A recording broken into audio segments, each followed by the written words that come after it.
Welcome back.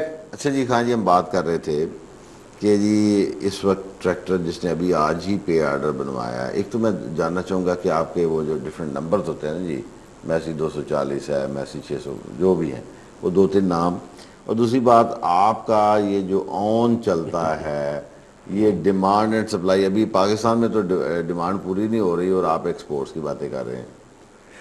देखिए, एक तो ये आपने बात की पहले ऑन मनी के बारे में, हाँ। और ट्रैक्टर के मॉडल्स के बारे में। ये जो मॉडल के नंबर्स वगैरह हैं, ये सारे हमारे प्रिंसिपल्स के हैं। जी ये इंटरनेशनल चलते हैं। ठीक है। MF240 है, वो 50 हॉर्स पावर का ट्रैक्टर है।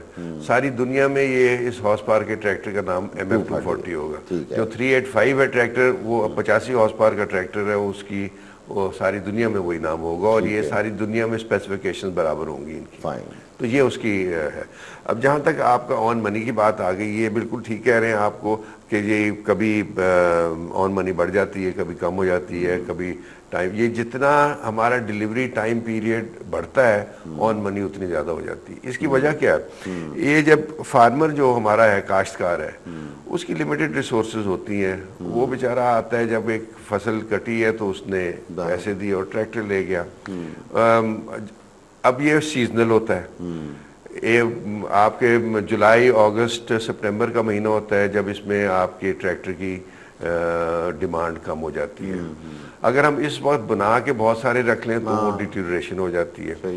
जब आप सितंबर, अक्टूबर, नवंबर, दिसंबर तक आते हैं तो वो बिल्कुल ट्रैक्टर की डिमांड पीक पे होती है। तो हमारे मुल्क में आपको पता है, एक तरफ से क्राफ्ट के साथ हैं, एक तरफ से तो ब्लैक मनी बहुत सारी है। अच्छा। आपकी जो जीडीपी है उसमें फॉर्मल और इनफॉर्मल इकोनॉमी अगर मिलाएं तो डबल हो जाएगी। तो ये पैसा बहुत है लोगों के पास। हाँ। वो सारे इन्वेस्टर्स बीच में आ जाते हैं। अच्छा। वो अपने ट्रैक्टर बुक करा लेते हैं। वो बुक करा के अपने पास स्टॉक करते हैं, फिर उस पर पैसा बनाते हैं। सीधी सी चीज है। छोटी सी बात ये भी है इसमें नहीं, अब मैं आ रहा हूँ उस पर। मैं प्रोडक्शन बढ़ा भी लूँ, प्रोडक्शन बढ़ा भी लूँ, फिर भी जो हमारी फ्लक्चुएशन है ना, हम अगर 4000 ट्रैक्टर महीने का बना रहे पीक सीजन पे, ऑफ सीजन में आके 1000-1200 पे रह जाते हैं। गैप बहुत ज्यादा है, इसको पुर करना मुश्किल है।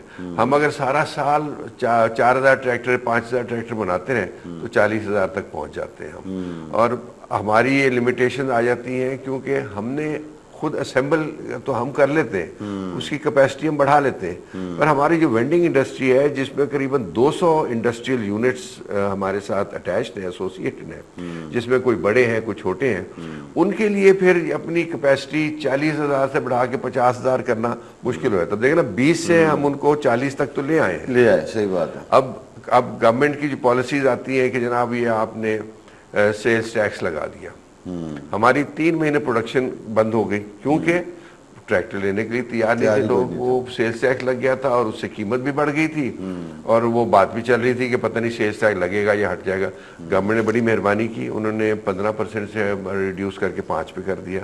अब दिसंबर में वो 10% तक लेके जाएंगे। इसकी वजह से फिर झटका लगेगा एक मार्केट को। तो ये जब फ्लक्चुएशन आती है ना, तो वो जब इन्वेस्टर होता है वो बीच में आ जाता है। इसका मतलब ये कि सारी गेम जो है ये बड़ी सोच समझ के की जाती है, होती ये है। नहीं मैं कह सकता। मतलब मुझे ये बड़ी हैरत होती है कि हमारे यहाँ पे डिफेंस का एरिया बनना था ना जी, तो DHA बनना था, तो जितने देहातों के लोग थे, अब इनको कैसे पता चल गया कीमतें रातों रात बढ़ते बढ़ते कहाँ से कहाँ चली गई। हमारा ये माफियाइज्म ही, हमारे रुपए इसी कामों में बर्बाद होते रहते हैं। हालांकि इसके 1001 और तरीके हैं जहाँ पे हमको प्रोडक्टिव इन्वेस्टमेंट कर सकें। बहरहाल अच्छा ये फरमाइए कि आपके पाकिस्तान में मिलेट ट्रैक्टर्स की क्या कोई एजेंसीज हैं, कंट्री वाइड हैं, या मखसूस एरिया में आप लोग फोकस कर रहे हैं? और दूसरा, ट्रैक्टर्स की जाहिर है का माशाल्लाह आपके पास स्किल्स हैं, तो क्या आपके कोई ऐसे कोर्सेज भी हैं जो मैकेनिक्स को ट्रेन अप करने के लिए हों ताकि मशीनरी की परफॉर्मेंस बेहतर हो, एफिशिएंसी बेहतर हो और एफिशिएंट तरीके से काम करें? देखिए, ये बहुत अहम है। ये ट्रैक्टर सीमेंट या फर्टिलाइजर या पेस्टिसाइड की बोरी की तरह तो है नहीं कि जी आपके कस्टमर को आपने दे दिया, पैसे ले लिए और काम खत्म हो गया। ट्रैक्टर जब एक फार्मर खरीदता है हमसे, तो वो हमारे साथ कनेक्ट हो जाता है अगले 4-5 साल के लिए, तो फैमिली मेंबर बन जाता है जी। उसलिए कि वो एक तो उसकी आफ्टर सेल सर्विस है, उसको पार्ट्स चाहिए होंगे, उसका कई दफ़ा ट्रैक्टर ख़राब भी हो जाता है, उसको मैकेनिक चाहिए होगा, और ये कई दफ़ा रिमोट एरिया में रहते हैं। हमारे गिलगित तक डीलर्स लगे हुए हैं। अच्छा। पूरे मुल्क में हमारे पास हमारे एक कानून, हम कोशिश ये होती है कि हर डिस्ट्रिक्ट में हमारा एक डीलर हो, पर कई ऐसे डिस्ट्रिक्ट हैं जहाँ पे डीलर्स की ज़रूरत नहीं है, तो इसलिए हमने कंबाइन कर दी होंगी। और हमारे कोई 60-70 डीलर्स हैं जो पूरे पाकिस्तान में फैले हुए हैं। अच्छा। जिनका काम ये है कि एक तो ट्रैक्टर की बुकिंग कराना और ट्रैक्टर को डिलीवर करना, ट्रैक्टर की आफ्टर सेल सर्विस प्रोवाइड करना। तो हर डीलर को एक मिनिमम स्टैंडर्ड रखना होता है, जिसमें उसके पास मशीनरी होती है मेंटेनेंस के लिए, उसके पास ट्रेंड मैन पावर होती है, और उसके पास स्पेयर पार्ट्स होते हैं। और कोशिश ये होती है कि कम से कम टाइम में एक फार्मर का ट्रैक्टर अगर ख़राब हो जाए तो ठीक हो के वापस फार्म पे काम के लिए चला जाए। तो ये बहुत अहम जुज़ है पूरे ट्रैक्टर की लाइफ को संभालने के लिए, और ये कंपटीशन में भी बहुत काम आता है। हाँ। जो दूसरे ममालिक से ट्रैक्टर ला के यहाँ बेचने की कोशिश करते हैं, समझ ही नहीं आती, चीजें खुल गई हैं, तो इट बिकम्स वेरी डिफिकल्ट। अब तीसरी चीज आ जाती है कि आपके जो मैकेनिक्स हैं, जो आपके डीलर्स के पास है, हमारे पास तो है जो उनको ट्रेनिंग हुई है, हमें डीलर्स के मैकेनिक्स को भी ट्रेन करना पड़ता है। हमारे पास ट्रेनिंग स्कूल है मिल्लत में। अच्छा। वहाँ पे हम किसानों को भी ले आते हैं। जब हम कोई नया इम्प्लीमेंट, जैसे हमने कंबाइन और हार्वेस्टर्स और फॉरेज हार्वेस्टर वगैरह इंट्रोड्यूस किए थे, तो फार्मर्स को भी ले आए थे वहाँ पे तरबियत देने के लिए। इसी तरह हम अपने डीलर्स के मैकेनिक्स को भी लेके आते हैं, उन्हें तरबियत देते हैं, उन्हें समझाते हैं, सिखाते हैं। ट्रैक्टर में तब्दीलियाँ आती रहती हैं, नए मॉडल आते रहते हैं, तो उन सब पे उनको ट्रेन होना पड़ता है। तो पहले हम अपने बंदों को ट्रेन करते हैं, फिर अपने डीलर्स को ट्रेन करते हैं, फिर अगर किसी फार्मर को ज़रूरत है कि जी मैंने अपने मैकेनिक को ट्रेनिंग के लिए भेजना, वो भी भेज सकता है।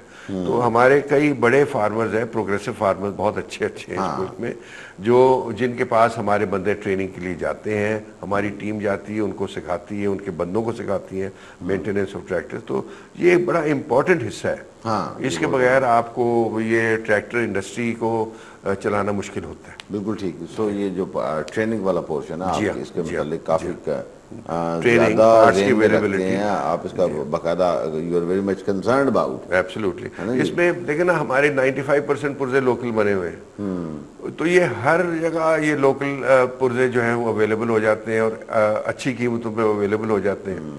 तो इसलिए स्पेयर पार्ट्स की अवेलेबिलिटी का कोई मसला नहीं। इसकी सबसे बड़ी खूबसूरती ये है कि पाकिस्तान में बना हुआ है जी, प्राइस का कंपेटिटिव वाइज क्या बल्कि कम कीमत करता है जी। और फिर उसके बाद इसका स्टैंडर्ड देखा जाए तो इंटरनेशनल स्टैंडर्ड्स के जितने भी ट्रैक्टर बन रहे हैं उसकी पार के हवाले से ज़्यादा है।